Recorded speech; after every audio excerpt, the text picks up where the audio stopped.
Saviez-vous que Stallone a failli perdre un bras sur le tournage de Rocky II ? 3 ans après la sortie du premier Rocky, le match retour tant attendu entre Rocky Balboa et Apollo Creed a enfin lieu. La revanche tient toutes ses promesses. Les deux boxeurs se rendent coup pour coup. Chorégraphiée par Stallone lui-même, cette scène finale est néanmoins très différente du premier combat. Elle est plus violente, plus intense et surtout, Rocky boxe ici en droitier alors qu'il est habituellement gaucher. Surtout va pas boxer du gauche avant que je te dise de le faire. Allez, écrase-le-moi! Derrière cette tactique visant à déstabiliser son adversaire se cache en fait un subterfuge scénaristique qui n'était pas prévu dans le script original. Déjà scénariste sur l'opus précédent, Stallone veut encore plus s'impliquer et décide de réaliser lui-même le deuxième volet. Tous les acteurs acceptent de reprendre leurs rôles respectifs et Rocky II La Revanche entre en production en 1978. Le Challenger 7e prix. Mais le tournage est éprouvant. De peur de ne pas être à la hauteur, Sly s'investit pleinement dans son rôle et augmente l'intensité des préparations physiques. Carl Weathers, qui incarne Apollo Creed, révélera plus tard dans les médias l'entraînement physique pour ce film est la chose la plus dure que j'ai jamais faite. Et pendant une séance de musculation, Stallone tente de soulever l'équivalent de 100 kilos et se blesse grièvement.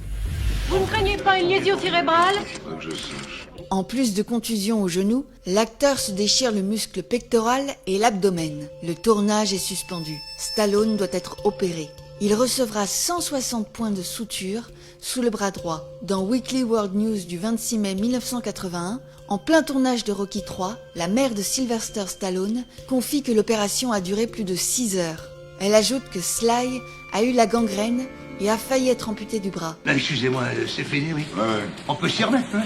Pendant sa convalescence, Stallone récupère petit à petit et revient derrière la caméra. Il met en boîte toutes les scènes se déroulant hors du ring. Après quelques mois, il lui reste le plus compliqué à tourner, le combat final. Malgré son bras pas encore vraiment remis, il refuse de prendre une doublure et insiste pour être lui-même sur le ring face à Carl Weathers. Mais les producteurs ne sont pas d'accord.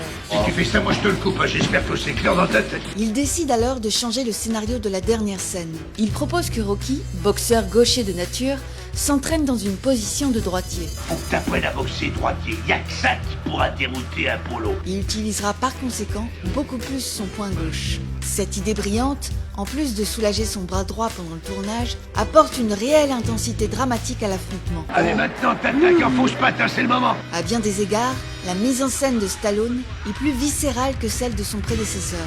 Les coups sont d'une telle violence et la rage que manifestent les deux hommes l'un envers l'autre ne semble pas simulée. Après le tournage, Stallone confie que Weathers l'a démoli, lui matraquant 8 fois plus de coups que dans le premier Rocky.